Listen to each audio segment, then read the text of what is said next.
Hey, y'all. What's up? It's me, K, and I'm here as always with Alpha. What's up? How we doing today? I got tagged in Doing the fucking forehead today, but I'm in for an episode already. Let's do this shit. playing some playing some boss airsoft paintball, something that double K double just don't do. I don't want the wells.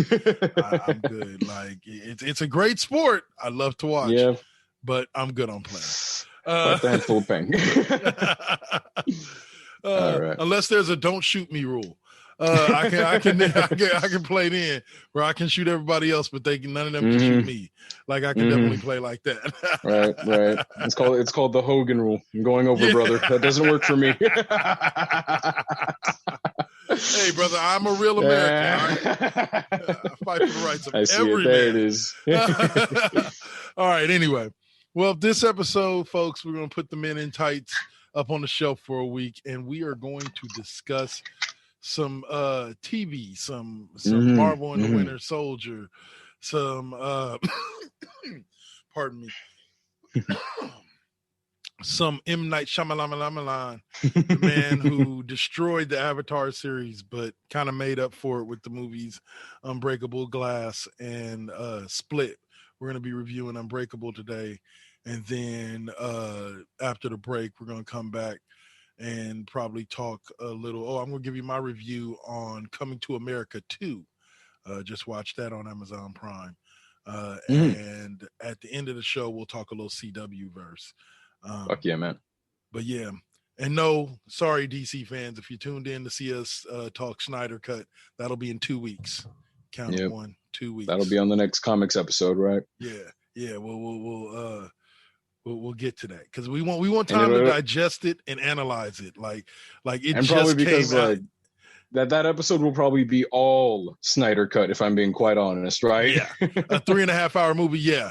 I can definitely think we can find at least an hour of shit to talk about within the 3.5 hour movie. Especially considering, I'll be honest with you, my interest in seeing it at this point comes more so from the reviews I've been seeing of it online and from personal people that I know that enjoy comic book movies, Suave, Saint, people like that have watched it and said, you know what, compared to the Wheaton version that hit the theaters that they put out, like this was boss. All right, well, you know what, I'll give it a chance because I'll be honest with you, like you can go back to the Raw Impact Unleashed. I destroyed Justice League. I destroyed the first Justice Rightfully League. so. Yeah. Rightfully so. Made no, yeah. So, well, say, so for me to go back and watch it again. All right, now this is your redemption arc. This is your opportunity to do it. So we'll see in 2 weeks. Tune in, find out if I still hate Justice League just as much as I hated it when I saw the Whedon cut with the Snyder cut. Everybody's saying no, I won't. We'll see. Yeah. So I'm curious as to if this is going to be just like if the Wheaton version is just this but cut down. Is this going to be that? Except like, are we getting potentially like 1/3 of what we saw and then what was supposed to be there, or are we getting some real solid original shit that was completely unreferenced in the product that we were getting? And supposedly, so that's what I'm interested in, because then at that point, that's where my judgment of if this is a K Double the Reckoning Part 2 or if this is going to be saved or not, you know. No, for sure. I can understand you there. Like I'm looking at it, and that's why I'm giving it a chance, because at this point, from what I've heard, most of what I've heard is that it's the same movie but better, like better animations, deeper storylines, kind of fills a couple more plot holes than before. So we'll see, because like that was one of my biggest complaints is I felt like it just plot wise it wasn't well written, you know. And so some people are saying that's because of how Joss Whedon chopped it up. Some saying Joss Whedon worked as an agent for Marvel to destroy that movie, to make sure that Justice League was not going to be anywhere near what Avengers or any of that was, and he succeeded fully in that. But no. But at the end of the day, it should be good. It should definitely be good. Now, Excited. Let's jump into this real quick. Man. You're right. Let's go into this. All right. So I'm coming off of WandaVision. You know, I'm all up in my feels, you know, like just there. You know, and Falcon and the Winter Soldier, it takes your heart, it gently removes it from your chest, and then it laughs at you as it drops it on the ground and steps on it. And what I mean by that is this. Some of the opening scenes are just so heart-wrenching. Like it's a human, very, very human story. Like I saw a meme recently that said the first thing I've learned from Falcon and the Winter Soldier is the Avengers don't get paid. Like they don't. Yeah. Like Sam is broke. Like he's been Falcon. He saved the universe. He saved the world like 5 different occasions. And he's broke. No money. Like it's just one of those realities that hits you smack dab in the center of the head and you go, wow, dude. Like you would think like it's an Avenger. Like there's no way dude's not getting like paid. He's not living a lavish life. But nah, dude trying to keep his business afloat just like everybody else. And now suddenly people like Luke Cage and Iron Fist starting the Heroes for Hire doesn't seem so selfish anymore, right? Exactly. So the thing that I liked about it is the way that it opened up was with basically Sam to an extent refusing the shield. They take you back to the, you know, audibly they take you back to the scene when Sam is given the shield and he's like, I just don't feel like it's mine. I feel like it belongs to somebody else. And the next scene that they show him in, he's in Washington and he's giving a speech and he's giving the shield to the Smithsonian to put in an exhibit.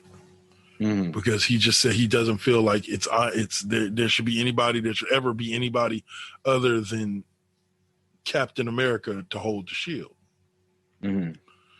He goes on a mission where we remember why Falcon is Falcon. But I will give credit in this manner. I like the way the story's being told, and very similar to the movie that we're going to talk about next, Unbreakable. It's you're being told Falcon's story, Sam's story, and Bucky's story kind of at the same time, simultaneously. Like they have not come together yet. So it's not like you're being dropped into this whole situation where all of a sudden, boom, all of a sudden you coming in on this big adventure that Sam and Bucky are out on. No, dude. They like you're seeing them in their most real environments, in their home in their home, you know, spaces. Well before you ever see them come together. It was one of those things where I was so impressed with the storytelling that it was kind of hard to even give as much props that are due to the action sequences. I felt that you see Bucky in therapy, like trying to work through like readjusting back to like civilization.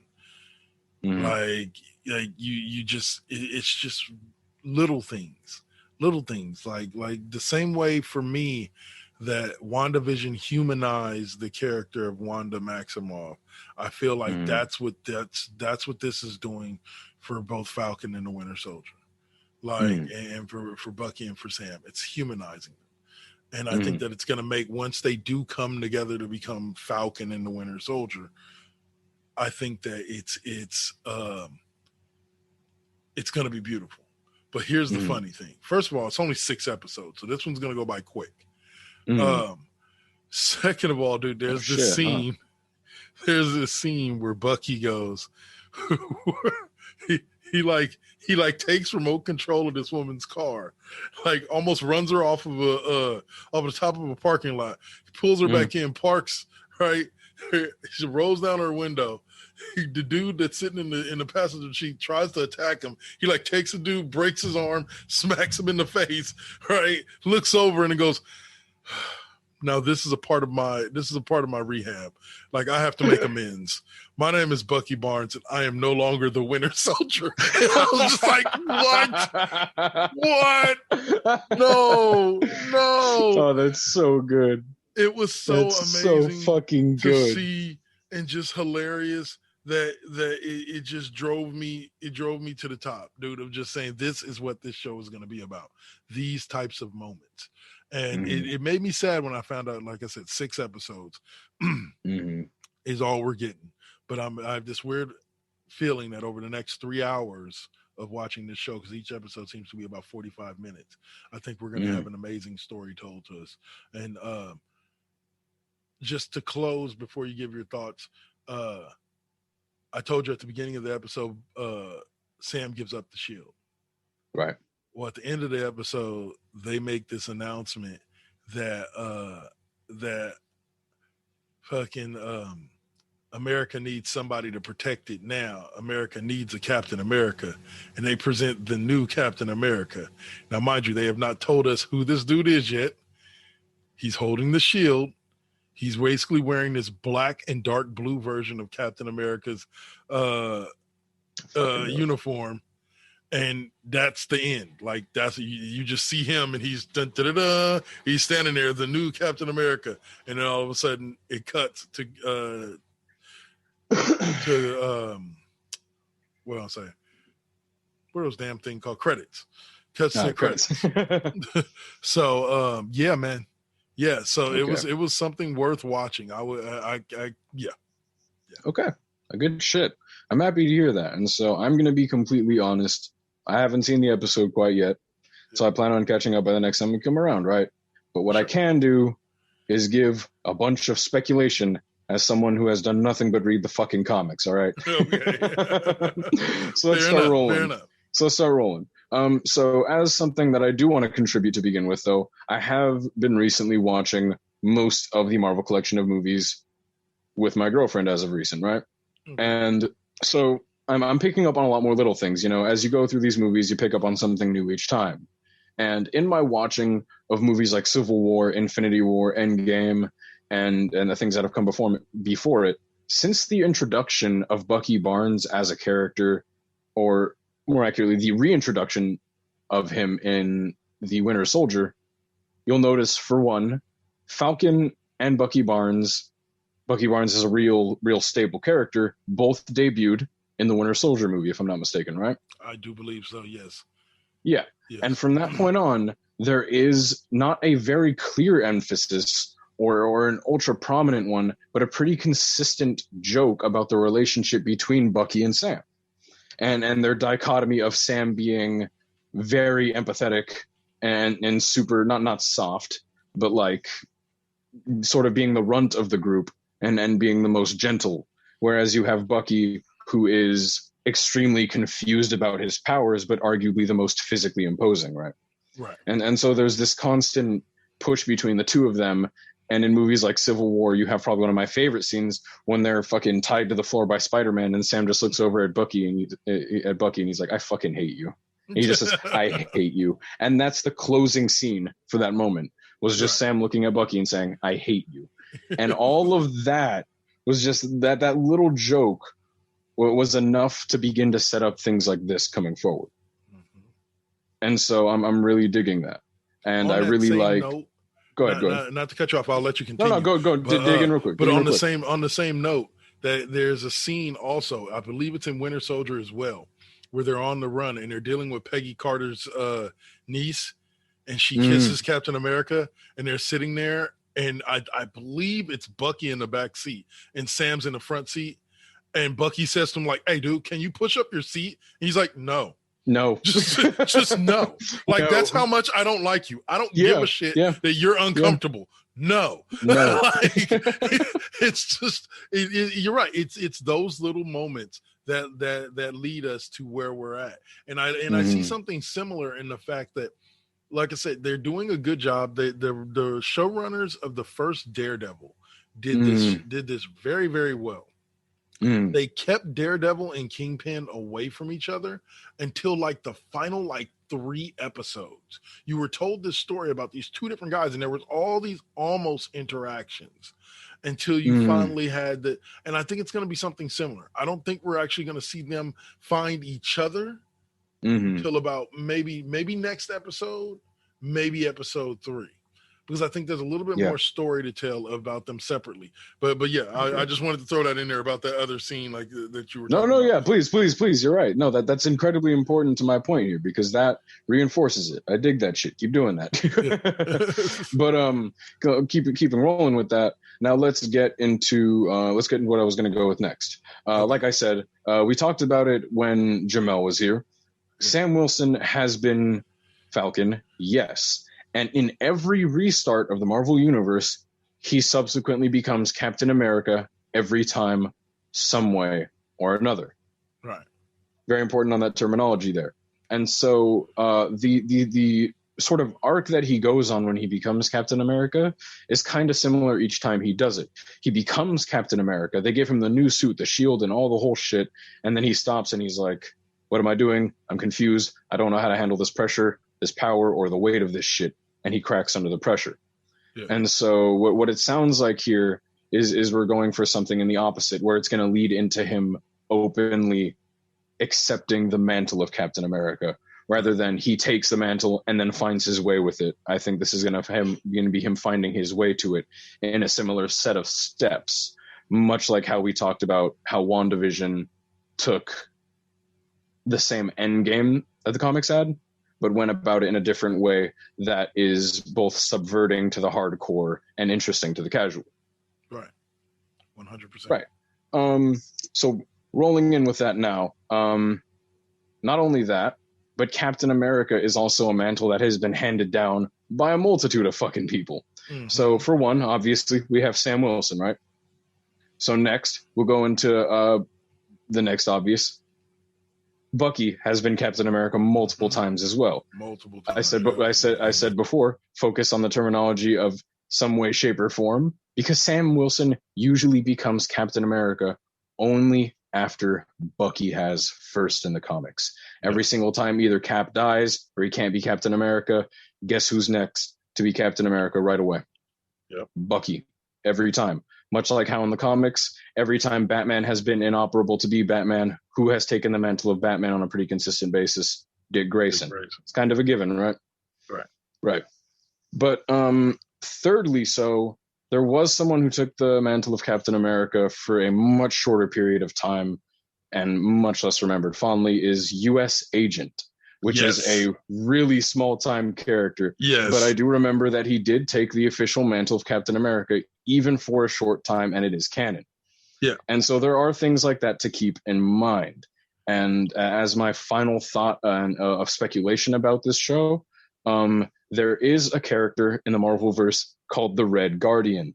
And if you don't know about him, I'm going to teach you about the Red Guardian. He is just like Captain America, except much like that world in the DC universe where everyone is Russian, where Superman has a giant hammer and sickle instead of the S, where Batman has a Ushanka hat and shit like that. Red Guardian is Russia's answer to Captain America. Cold War jokes, right? Red Guardian, much like Captain America, is the super soldier with a shield, except he is Russia's patriot. And so if I don't see a nod to that somewhere going into this franchise, as it is probably the closest thing connected to Captain America going with the shows going forward, I'm going to be mad. But I think that's my final thought of speculation rolling forward. Before one last thing, after what you want to say, only because it's about the shows, but not about this particular one. Okay. The Marvel shows, I mean, the lineup. Go ahead. Well, just my final thought is I think Marvel's got another hit on its hands. Like I said, from storytelling to cinematography, the fight scene. Oh my God, I can't wait to see it. It's not even a fight scene, bro. The rescue scene with Sam Wilson, with Falcon, like chasing these guys out of a damn airplane. Like taking down Sam Wilson is flying through these damn buildings. He comes up to this thing, and there's a helicopter, like an Apache, fully loaded, like 8 missiles, like turret guns, like Apache. And this fool's like, okay, dive, dip, okay, release the little thing out of my backpack. All right, it flies around the other side of the building, comes into the front of the helicopter, or no, the first time around it fired like 4 missiles at the damn helicopter, blew it up. He comes back, starts flying alongside him. He's like, all right, next, get the next one. And then he all of a sudden he starts getting shot at by another helicopter, by another Apache. That fool dips out the way. The little red thing fires out this little gun and goes and shoots off the damn propeller. And I'm just like, oh, now this damn. Like they showing you why Sam should be, like why Sam 100% should be fucking Captain America. Like he's doing it. So, but at the end of the day, this show will be great. I think, like I said, I think Marvel's got about another 3.5 hour movie on its hand over the next 6 weeks. And I think that it's going to be highly impressive. And I believe we roll almost immediately into Loki as soon as Captain and the Winter Soldier is. So your thoughts, sir? Yeah, man. Okay, so in my rewatch of Endgame, I noticed 2 things. In the middle of the siege of Wakanda, or the final scene. I mean, no. It's not the final scene of Wakanda. What the fuck? That's in Infinity War. In the final fight on Titan, Sam Wilson fucking impales an alien with his wings like they're fucking 2 swords. I never caught that in the original version. That shit scared me, if I'm being honest. But secondly, even more interestingly, if I'm late here and if I'm just being fucking like just inept, please correct me here. But I noticed something. What's that? In the absolute final scenes of Endgame, when Captain America goes back in time, right? And they do the whole, he should be back in 5 seconds, and then he doesn't come back, and then he reveals that he spent a whole lifetime with Peggy. Yeah. I caught something in that scene that I didn't catch last time. What's that? When he gets into the teleporter, right? He has his shield in the left hand, and he has Mjolnir in the right. He leaves, comes back with the shield, but not Mjolnir.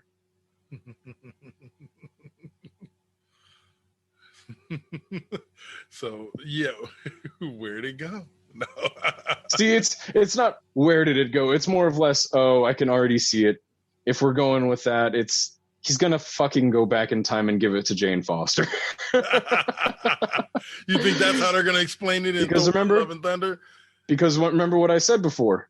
Lady Thor never uses Thunderstrike. Fucking what is his new one? Because Thunderstrike is the one in the Ultimate Universe. Yeah. He doesn't. She doesn't use Stormbreaker, which is the new one in Endgame. Yeah. And she sure as hell doesn't use Beta Ray Bill's Golden Hammer. Every single incarnation of Lady Thor, Jane Foster, only uses Mjolnir. So I wonder how else are you gonna have her get Mjolnir other than that? Wow. Because they sure as hell didn't explain that. They didn't. Because see, I kind of took it as this. Like, I expected I never went the route of female Thor. I always went the route of, we're going to see old man Cap show up with Mjolnir. Like, just ready to fight. Like, next Avengers level threat, we're just going to see old man Cap pop out. Bing. What's up? Oh, my God. Oh, my God. Like, Thor's going to go wild. Whoa! Yeah. No, Master 69, screw you. Anyway. Fucking funny. Which, by the way, 100% bravo to Marvel and their reveal of who Noob Master 69 was in the Xbox reveal or in the Xbox commercial. Like, no shit. Falcon and the Winter Soldier. You haven't seen that yet? I did not see that. You should look it up. You should look it up on YouTube. It should be up on YouTube. But it's basically Anthony Mackie is Sam, and he's coming back to find out like all the video games he's missed when he was gone for the blip, right? And the guy's like talking to him. He's like, yeah, he's like, oh, you want to play this game? And he's teaching him how to play Fortnite. He's like, yeah, man, I kick ass at this game. And he's like, yeah, man, I kind of like fucking with people. He's like, or messing with people. He goes, yeah, I use the screen name Noob Master 69. And it's just like, dun, dun, dun. Kill Bill Sirens. Like. Aaron from GameStop is Noob Master 69. Noob Master. That's Only so thing good. that would have made it better is if Chris Hemsworth would have showed up behind him like, Dude messed That'd up. have been so fucking good. Man. Oh man, but yeah, but no, that was great, and that was just kind of tied to Falcon and the Winter Soldier there. Yeah, man. All right. So now, Alpha made a request that we review the M. Night Shyamalan series, diving into comic books, the Unbreakable, Split, and Glass. And this week we're opening up with Unbreakable. Mm-hmm. I can honestly say this. It's been a long time since I've seen this movie. And when I did see it, it was kind of on only as background. So for me, it kind of felt when I watched it this afternoon, I rented it off of Amazon, $3.99. Not bad. I want to say, I kind of felt like I was watching it for the first time. So, like, overall, I have to give this movie an A. Like, just period. I can't say that it had the classic, like, it didn't hit me like a bag of bricks, like with The Sixth Sense. Yeah. Like, the reveal at the end of The Sixth Sense kind of hit me like a bag of bricks. Like, because mainly because it was a flood of images back to my brain of all the duh moments that should have tipped me off to the fact all of that, the oh fucking wait moments, right? Yeah, like came rushing back. I kind of feel like I caught most of the oh fucking wait moments throughout this, and I kind of felt like that was on purpose. Like the big reveal at the end was a big reveal, but to me, it wasn't as big of a reveal. It was a big reveal because I ended up being wrong with where I thought the movie was going, despite having seen the movie already. Now, mind you, full disclosure, before we continue on in the next few weeks with Split and Glass, I have not seen either one of those, so it will be the first time for me viewing it. But for this one, I've seen bits and pieces of it. I thought the movie was very, very interesting. Like I said, it took a little bit to pick up, but it really started picking up once he had that scene with the doctor, where the doctor was like, "Yeah, like." Everybody else is dead. Like one dude's head is crushed, and like that he survived. Shit hit you at point blank, and you're untouched. Yeah, you don't have a scratch. Yeah, so like that's when shit started really picking up, and I enjoyed the movie from there on out. Bruce Willis made a very believable character. His son was just the cutest, like son of a superhero ever. Like, like he was just dad. He's like, I'm gonna trick you. I'm not gonna tell you. I'm gonna add more weight. I'm gonna add more weight. Yeah. I added all of it. I know you said take some off, but I added all of it. Like, do it. No, my favorite part of that is the never try this at home. Does it anyway. But yes, definitely a very well told story. Like I said, the big twist at the end that Mr. Glass was really the villain. I'll say it like this. If you know how comic books are written, and you don't have to be a comic book writer, if you just read enough of them, if you know how comic books are written, it made sense that what they gave you of his story was more of a villain story. I misread it at the very beginning as that Glass was going to be kind of like the hero with Bruce Willis as David being the anti-hero, and then McAvoy being the actual villain. I did not see it as Glass is the villain. Glass is Magneto to David's Professor X, so to speak. And so when they gave me that, that's what I said. That was more of a surprise to me that I was wrong about where the story was building to than it was the fact that Glass was the villain. Like, because after you think back over it all, it was like, okay, it made sense. Like, and especially the final reveal when they show you that he's the one that basically set up all of the killings. It was like, oh, yeah, of course. Nobody that's nice would do some shit like that. But overall, I would definitely give it my stamp of approval. Like, Unbreakable is a hell of a movie. Like, because I don't know, what would you do if you found out that like no bone and you just couldn't be hurt? Like you couldn't even remember the last time you got sick or got hurt. Like, what would you Imagine do? that shit, right? You know? And see that's yeah, obviously at my request, I'm a huge fan of these movies, and I fucking love Unbreakable. The first one, I love the premise, and as you can see now, let's start with my first point going forward. I'm sure you can already recognize the staple of these movies in how they are named in correlation to who is in them. Yes, very much so. Unbreakable, Split, and then Glass. You understand it, right? So I'm going to first go into like I really fucking like the performance on Bruce Willis's part here, because we have seen all these movies where Bruce Willis is very good at emoting himself. He's really good at facial expressions. He's really good at using his voice to convey the story better. And those are staples of Bruce Willis's work in my eyes. You know, if you look at all of his best movies, I think of all of his expressions and the way that he acts. He's not way the fuck out there, but he's just enough to fit in this kind of setting, I think. And it's really interesting because he went the opposite route in terms of his portrayal here. His character is this stiff, dry, deadpan, awkward, not dork, but just like out of place type of guy. Yeah.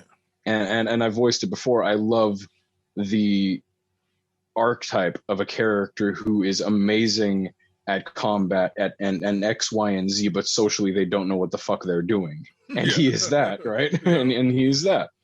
And so much like you talk about with almost the less is more tactic with things, Bruce Willis did that with his emotions here. See, like he has all of these deliveries that are robotic. And even when he's at the scene, when he's saving a child from their abductor, his delivery is still cold and stoic, right? Yeah. But then you get to the final scene where he slides his son over the newspaper of the report where he saved someone, and he just whispers, "You were right." And you can see it in his eyes that he is simultaneously scared, proud, and in pain all at once. And that's where I really feel that less is more tactic. And I really fucking liked that. And big part on the child actor as well. They did a really good job, especially in the really hard scene where he was threatening to shoot his own fucking dad just to prove that his dad was quite unbreakable, right? Yep.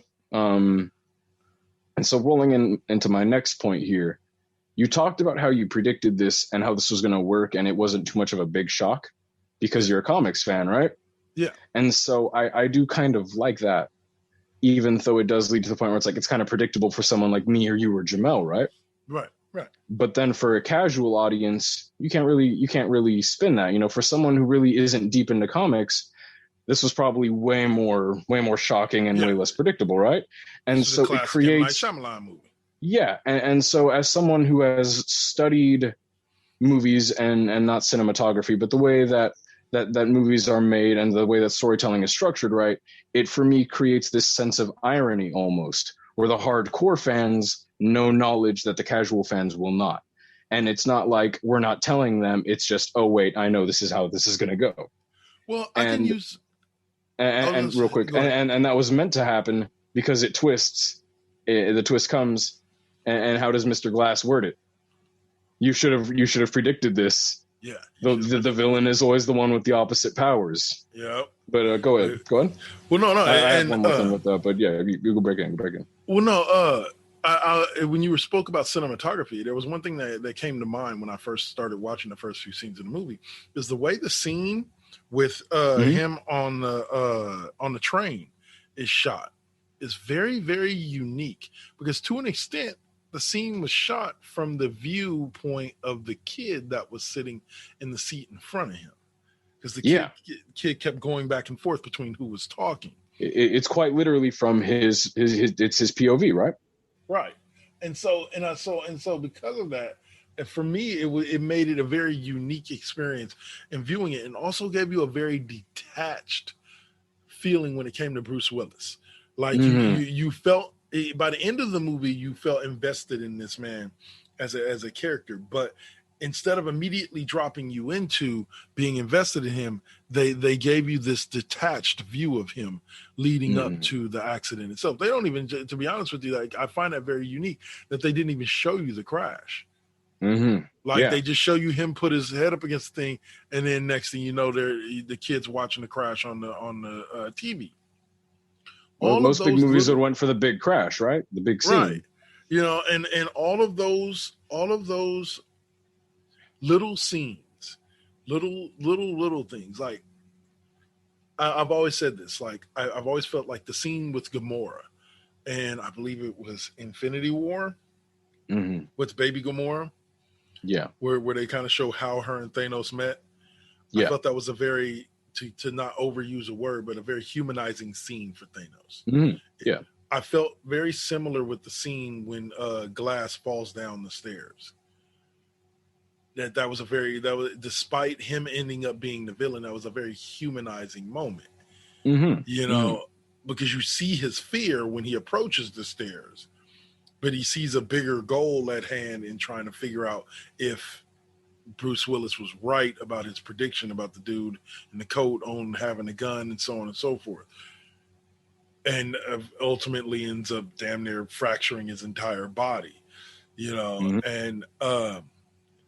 and so I think once again, the storytelling is what stood out to me in a very unique way.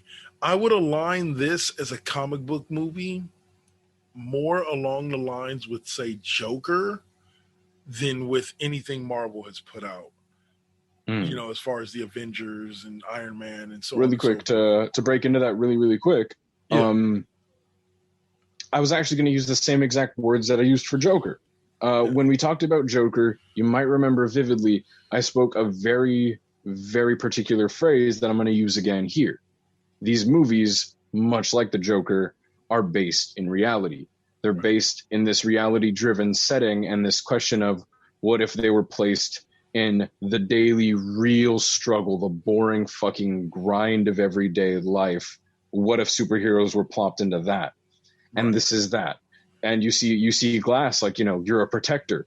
You had the chance to do anything in the world. What did you do? You chose to protect people, even if it's on a small time. Yeah. But go ahead.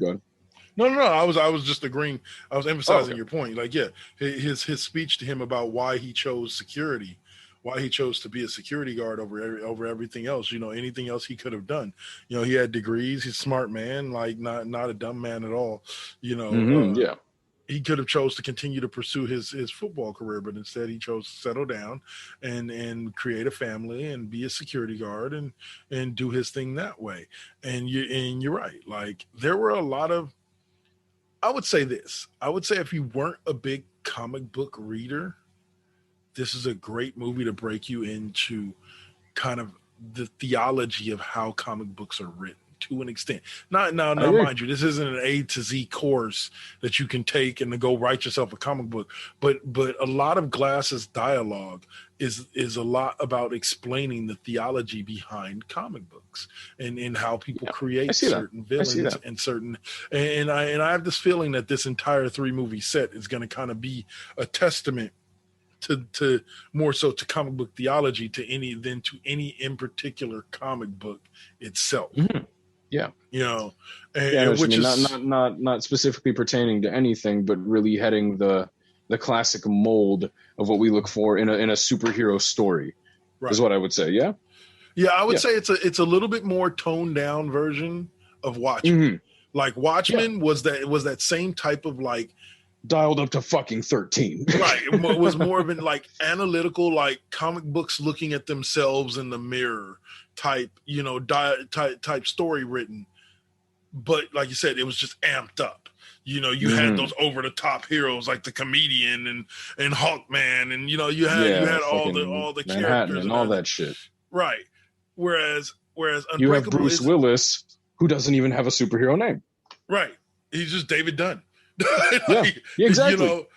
Like the villain has a name, but the villain was given a name for a logical reason. That's one thing I do love about the character is that it's not his villain name. It's his childhood joke name. Right. It's like, it's not like, well, I'll say this isn't Dr. Horrible. You're not seeing that type of, villain being made. But there was a completely logical reason for them to call him Mr. Glass.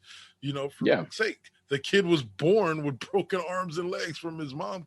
Like, that blew my mind. I was just like, I turned to my girl. I'm like, so because she's seen the movie a bunch of times. I'm like, so what happened with? What's his fucking power? Like, what did they yank the baby out? Like, she's like, no, just naturally, like the uterus contracting just crushed his little arms out. Oh shit, that's some fucked up shit. That's some shit that can have you waking up in the morning going, why me? Like, I can understand why dude didn't want to go out. Like when his mom was sitting there, like, but you got to go outside. No, he don't. He don't ever have to go outside again. Fuck that. The world is a dangerous place when all you got to do is bump into a wall and you can literally break your collarbone. The end. Good night. Flatline. and once again, another thing with it in that same vein is it gives you a logical reason for him to hate the world. It gives you a very standout logical reason. Like, dude, like y'all can walk up and down stairs without breaking your foot. That's a good enough reason to be angry at the world. Like other people can do normal shit that you can't do. Like, people that have diseases that hold them inside, I understand why they're a little bit angry at the world because you watch stuff like that and it's true. Like, well, fuck, dude, I just fucking ouch, like man. You. Yeah, or I just want to do the type of things you can. So, right. But I see that, man. For the first movie of a trilogy, it was very well written, very well done. I agree. I have one final big point on the movie. What are we looking like for our break? I was gonna say, you want to run a break real quick? Go ahead and take the break now. Yeah. So, all right, y'all. So y'all know what y'all listening to, the Cheap Pop Podcast right here on the 4 Aces Presents Radio Network. It's K-Double and your boy Alpha here, which talking this Falcon and Winter Soldier. And right now we're talking about Unbreakable. But what we're gonna do right this second is take a podcast promo break, and we'll be right back in about 30 seconds to 2 minutes to talk more Unbreakable with you and dive into some other stuff. Thanks for listening. Interruption in progress. Now hijacking into ANS 2.0 immersion rig. Now simulating the amazing nerd show. Featuring comics. And Batman's like, you're safe here and everything, but the Joker all of a sudden pulls out a gun and shoots himself. Movies. People fight with lightsabers. What the hell do you want? I mean, in every one of these movies, there's a lightsaber battle. Yeah, no problem. I'm gonna rewatch it a million times. Yeah. I'm just saying, give me something more. Wrestling. That would be awesome. Oh my god, just a monster. Fans would be like, holy, what the hell's going on? What happened to Jericho? Horror. It starts off like any other like home invasion type of story, and then it just goes crazy. And more. Hey, this is Christian. Hey, this is Damon. And we are the Amazing Nerd Show. Make sure to download us on all your favorite podcast platforms.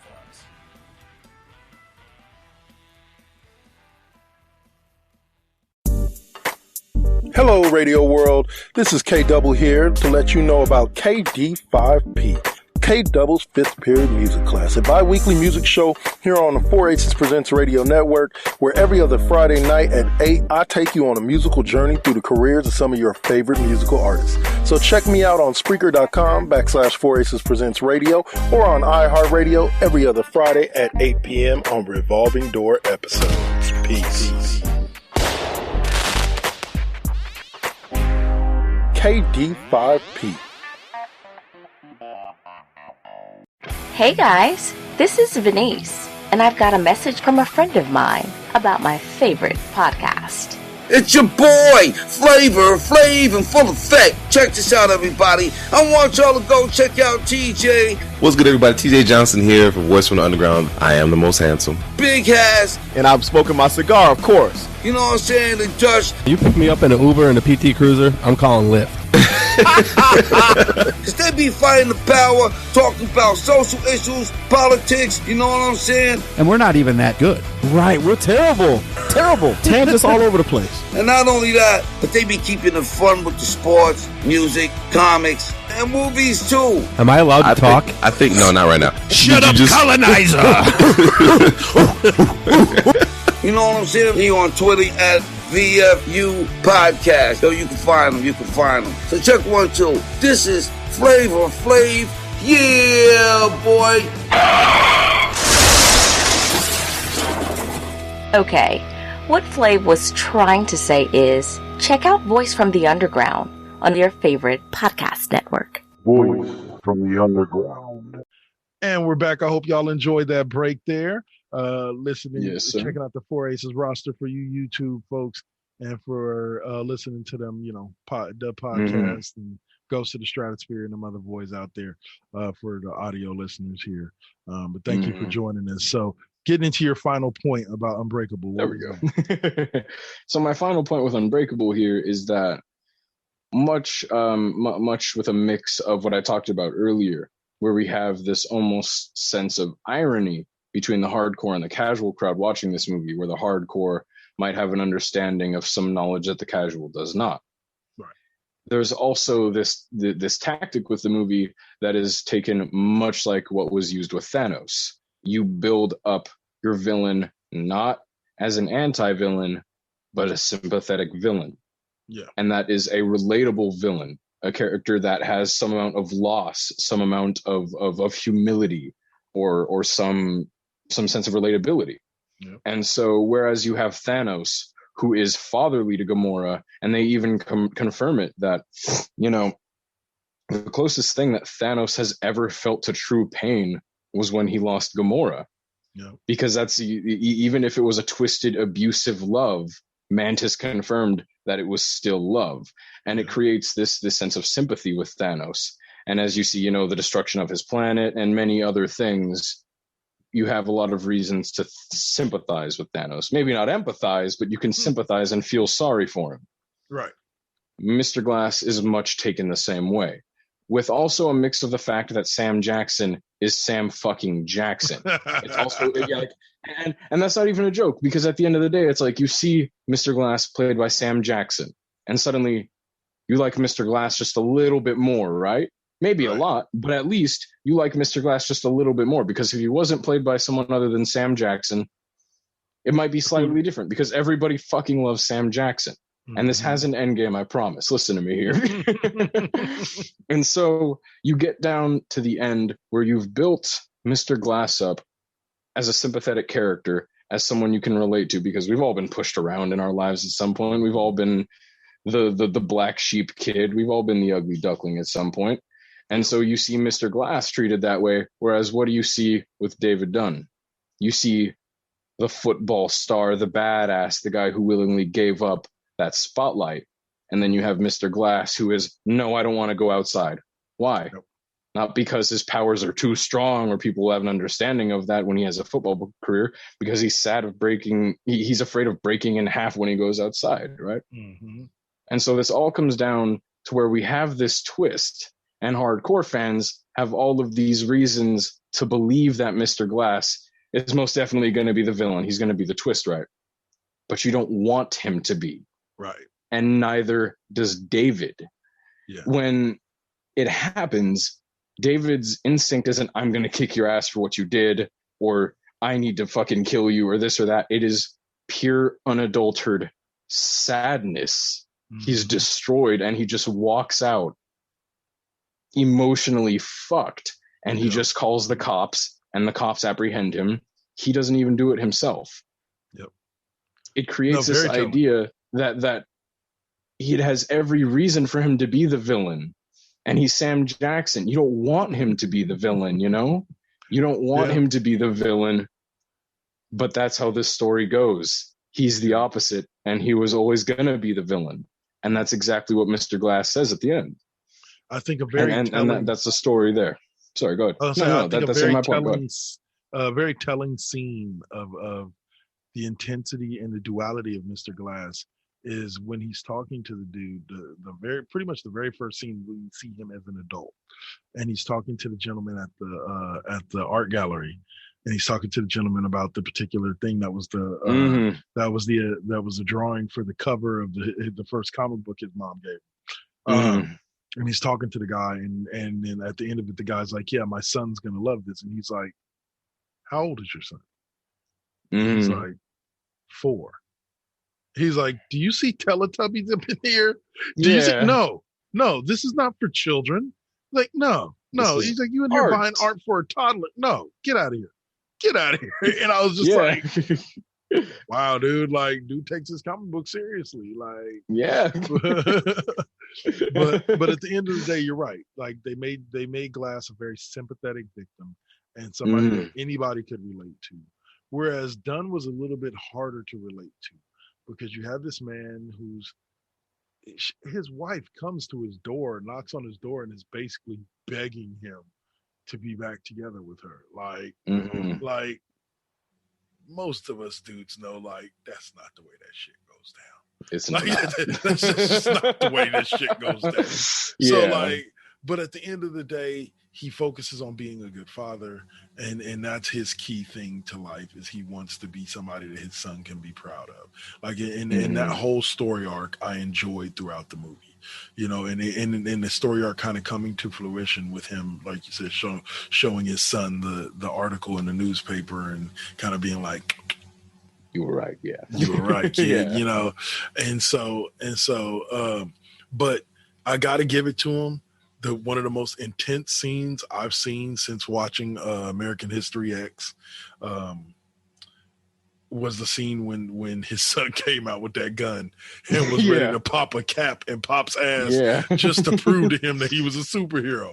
Like, nah, Dad, I got you. Real, I promise. Don't worry about it, Pops. You gonna live. Okay, I promise you. Dad, now listen to me. You just got to take one to the gut. You'll be all right, though. I promise you, ain't never been hurt. Look, yeah, it's so good. It's so good. And then also, I love the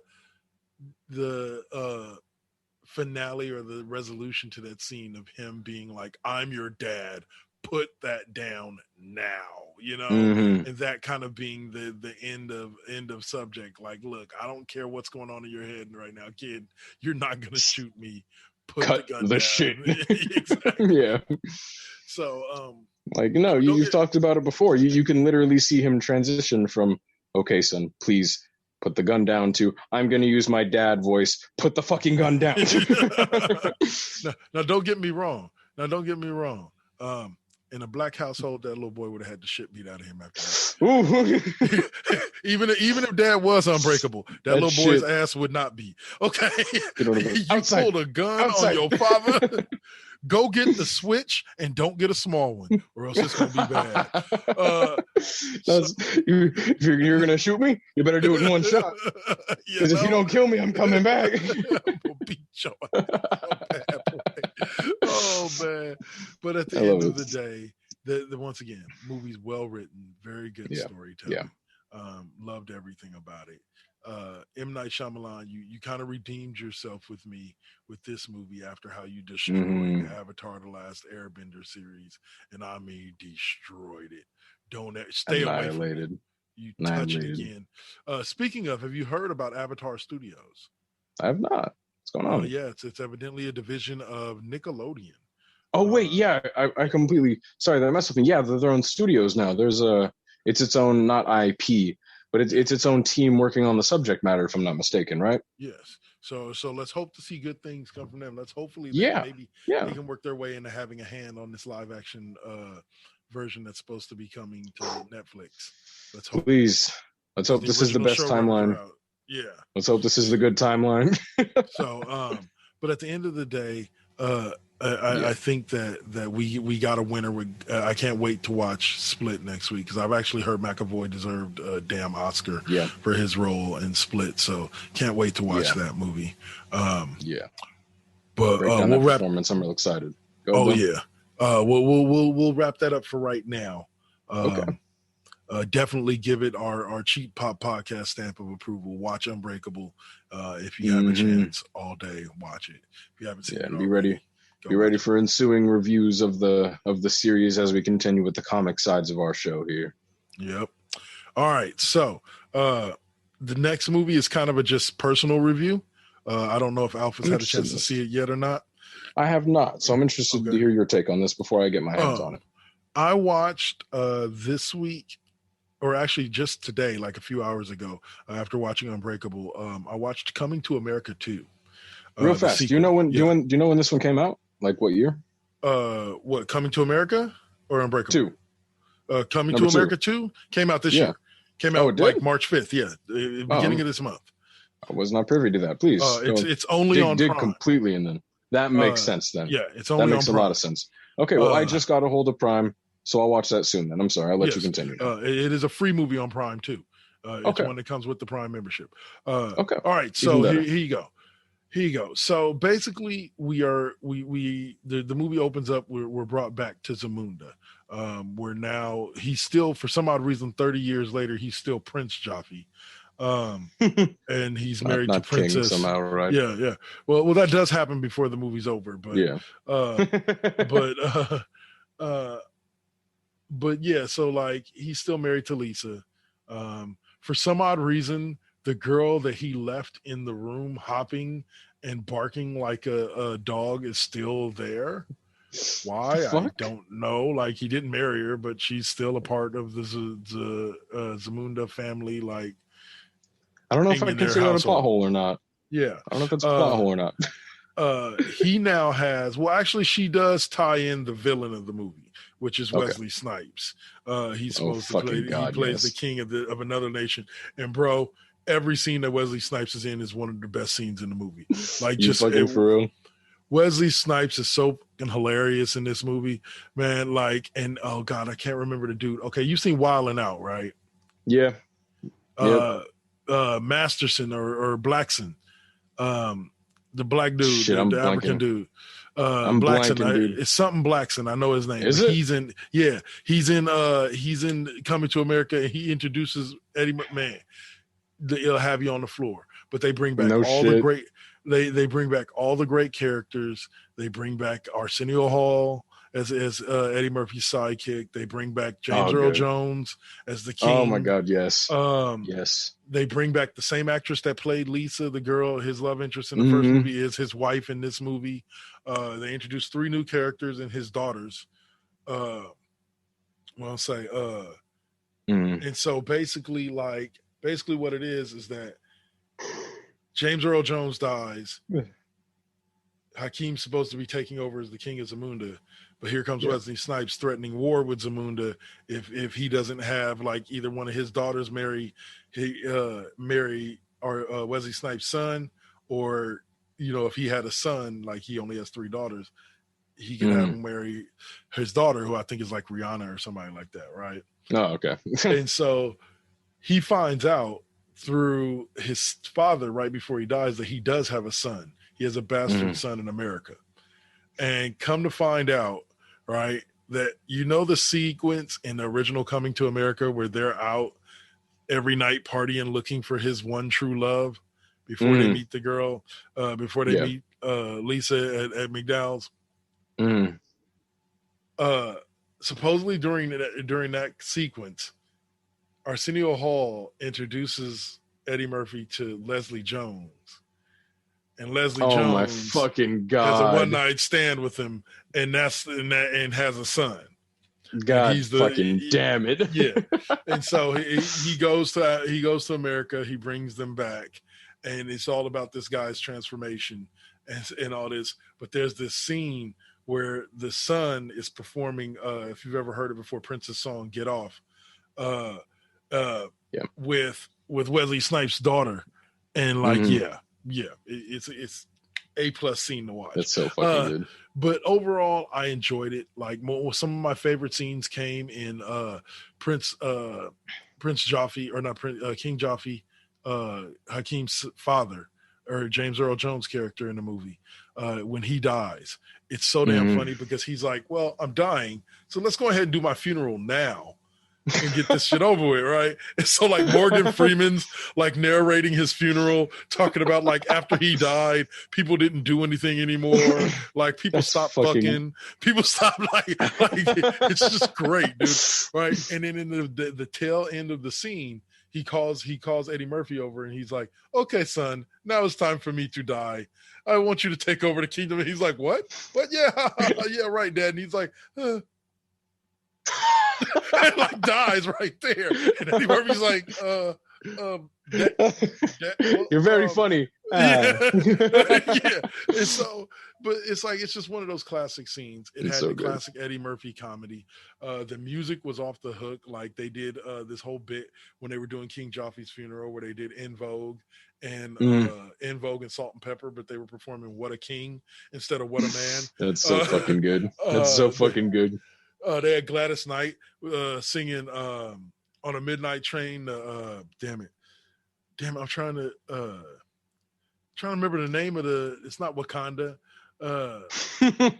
Damn it, I'm drawing a blank on the name of the country that they're in. Zamunda. Zamunda. I was gonna say we just said it. Yeah, instead of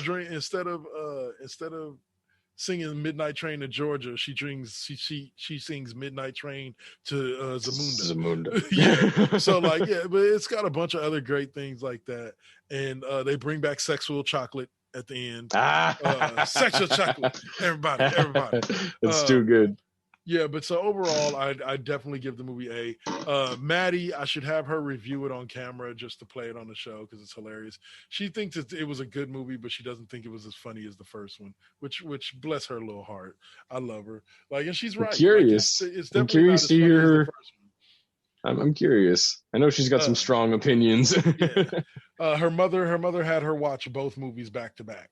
So she said she liked the first one better. So she thought it was more funny. But it's been interesting to watch it like that then. I might try like that. It definitely is a love letter to those who love the original movie big time. Mm-hmm. So yeah, ironically enough, like in that same light, I have been watching a few different movies with casts, including Eddie Murphy and Wesley Snipes separately. Ironically enough, just to contribute anything that I can. Like, I am once again reminded how fucking good of an actor both of them are. And I recently sat my girlfriend down and forced her to watch White Men Can't Jump with me. Oh my God. That's the movie right now. Right.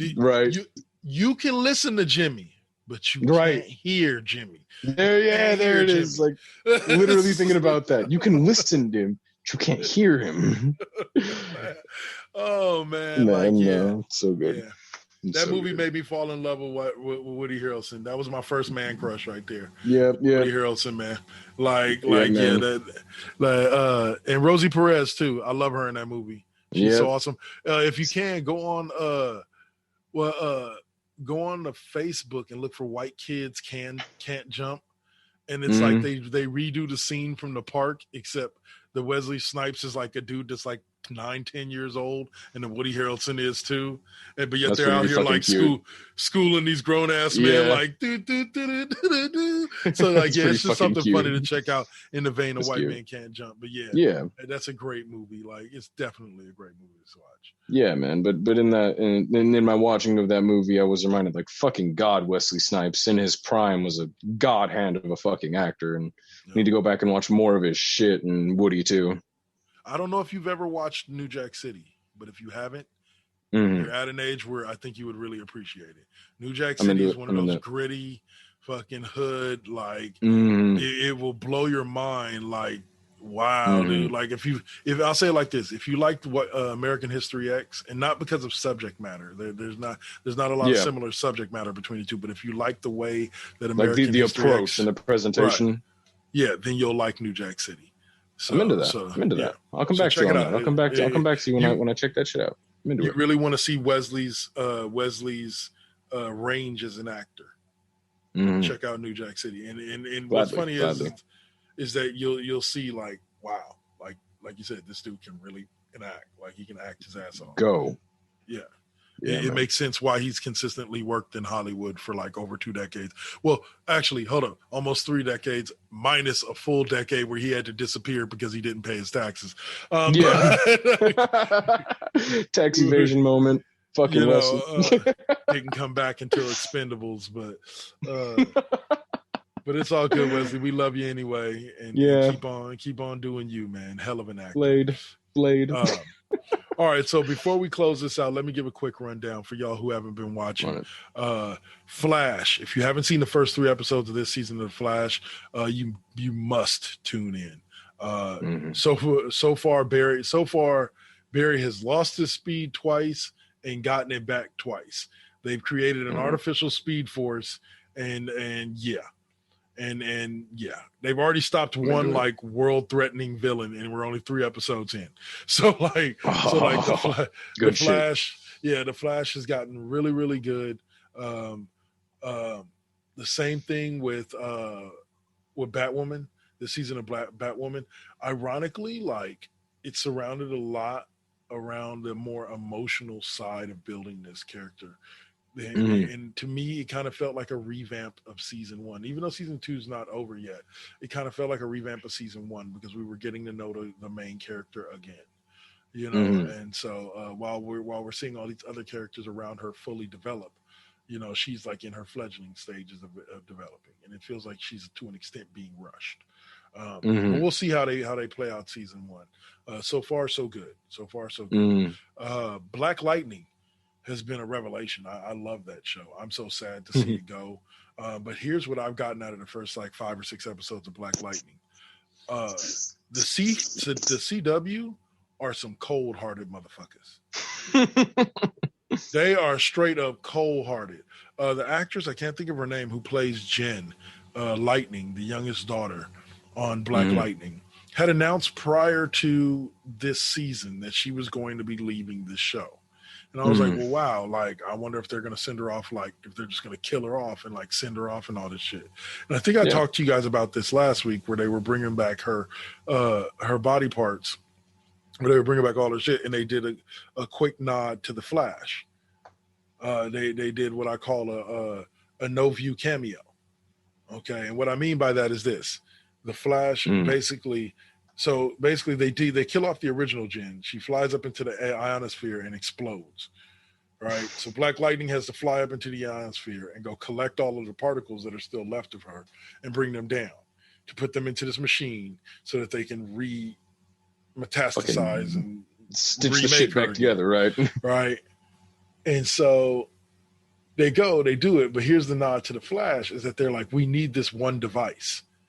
And he's like, okay. And he's like, well, where can we get it? And they're like, well, the closest place that we can get it is Star Labs in Central City. And they're like, he's like, Star Labs. He's like, wait a minute. Oh, I thought I can get it from Star Labs. And they're like, but you'll never get back here in enough time. He goes, don't worry, I can have it here in a flash. And he walks off, right? And here I thought like the next scene was going to show like Grant Justine making some kind of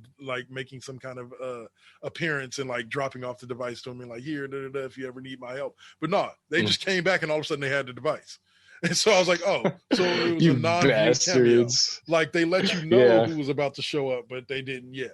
So, but needless to say, you insinuated that he was going to show up, had him show up, and give it to him just without showing me. Yeah, quite literally, by definition, a no-view cameo. Yeah. So perfect. Okay. So they go up, they get Jen's whatchamacallit, they bring it all down, they put on this machine, they're putting her all together. She finally, this last week, comes out of the chamber. Her thing gets 100% reconstituted. And of course, when Jen comes out of the tube, she's a completely different actress. Now, she's a completely different look, but with all of Jen's memories. So she knows who everybody is. She knows what everybody does. She knows that she has powers. She knows how to use them. Like the whole shebang. Slick motherfucker, because the Speed Force is powered by the multiverse. God fucking damn it, that's slick. But so it was just hilarious to me. But Black Lightning is getting better. It's like I said, it sucks that it's going to be its last season. But the breakout hit to me, aside from Young Rock of this television season, has been Superman and Lois. The storytelling in that particular fucking show is amazing. I cannot put into words how well this show is written. It gives us not just Superman the hero, but Superman the man that's trying to balance being a father and being a hero. You know, and kind of like the same struggle with David Dunn in Unbreakable. You know, but Superman's powers are fully realized. It's a very, very, like, she's trying to balance being a husband. He's trying to balance being a father. He's trying to balance being Superman, the man that saves the world, and it's just, it's an interesting situation where the dichotomy between him and his sons is very unique. Because like I said, one of them has powers, one of them doesn't. There's a whole thing with the one that has powers now playing for the football team. And wrecking shop out there, of course. But it's just so well written. I can't state that enough. Like, everything about the show and how it's written is so well written. The use of Superman, it's not like every episode is about Superman facing some big villain. Like, every episode gives you a little bit of a little bit of a little bit of these stories that you're going to watch unfold throughout these next episodes. And so because of that, I would have to say, like I said, if I have to give it, once this is all over with, if I have to give my nod to any one of these comic book shows as pretty much the best show this season, so far it would have to be Superman and Lois. Okay. With Flash as a close second and Black Lightning is a very, very close third. If I'm not mistaken, Superman and Lois is completely outside of the CW, right?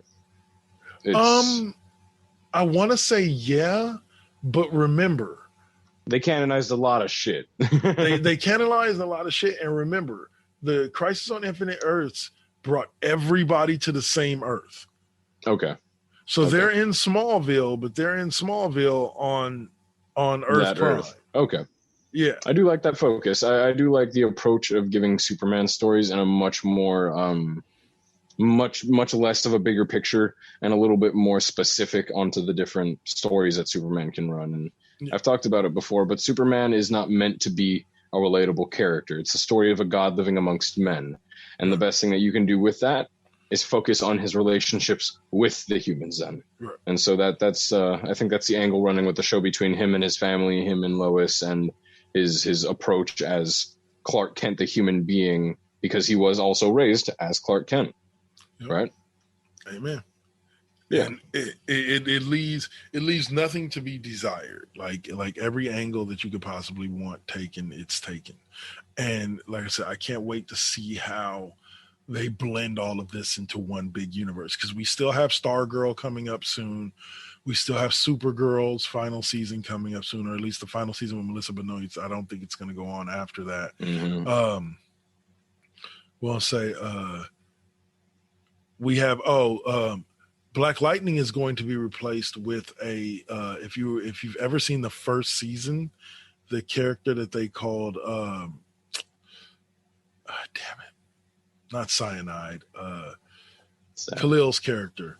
Khalil was the name of the boy, but he had his spine ripped out by Tobias Well, and it was replaced with like a thing that made his blood kind of poison. And he turned the poison into these little darts that he could throw at people. Painkiller. Yeah. Painkiller. He's supposed to be getting his own series, and that's effectively what's going to be replacing Black Lightning in the CW versus the Painkiller series. Okay, that's interesting. Yeah, that's interesting. Evidently, from what I've heard, the axe has finally been dropped on Arrow and the Canaries. So we won't be seeing that, unfortunately. Sad. But like I said, I'm juiced for Stargirl season 2. The young JSA looks like it's going to be a fun ride. Into it. And like I said, Supergirl's final season, I'm looking forward to. So we still got a lot more going. We do, yeah, we do. Sorry. But yeah, so we still got a lot more to look forward to. But I'll just tell anybody that hasn't been watching the CW verse at this point, go ahead and jump in. Man. Even if you've never seen anything over the past few seasons, still jump in because it's worth it.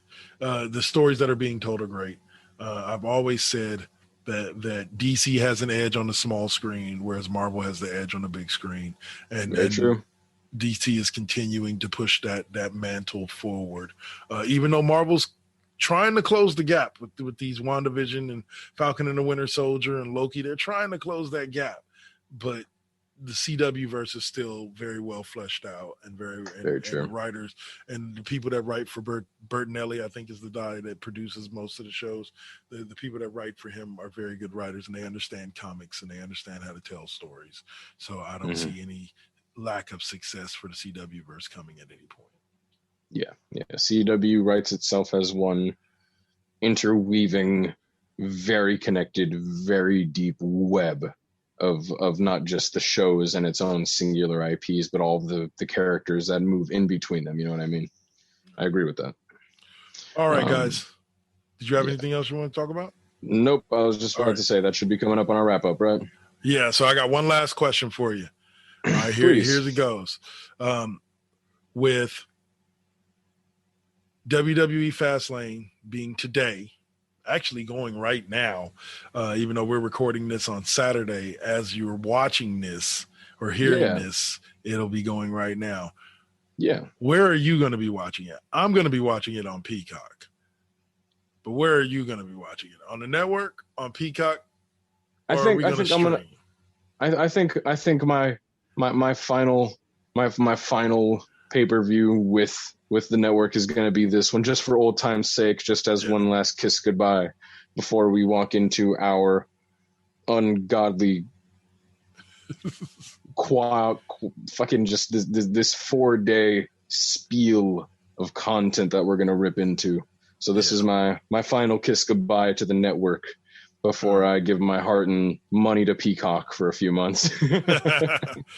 All right, so to be sure to tune in with us next week on Sunday as we review Fastlane. We talk a little AEW. We're gonna record a little earlier in the week, but we'll definitely be there for you guys on Sunday with the podcast and on Monday with the YouTube show. And then thanks for joining us this week. And let's see, next week, like I said, is wrestling. 2 weeks we'll be talking Zack Snyder cut. So we got 2 weeks to get Snyder that cut watched. The whole fucking time. Yep. We got 2 weeks to get that watched, and then we'll give you guys our deep, in-depth review on that. And till then, Alpha, any last words for the people? Oh, you know how it goes, my people. Walking into the next few months of entertainment, my final prediction for Godzilla versus King Kong is that it's going to end when they find out that their mother has the same name. Please. Oh, no, not man. Martha. Yeah, it is. What'd you say that name for? Mothra. Dude, that's too good. All right, be safe. I love you, my people. All Peace. right, y'all. Take care. That's it for us. Peace out.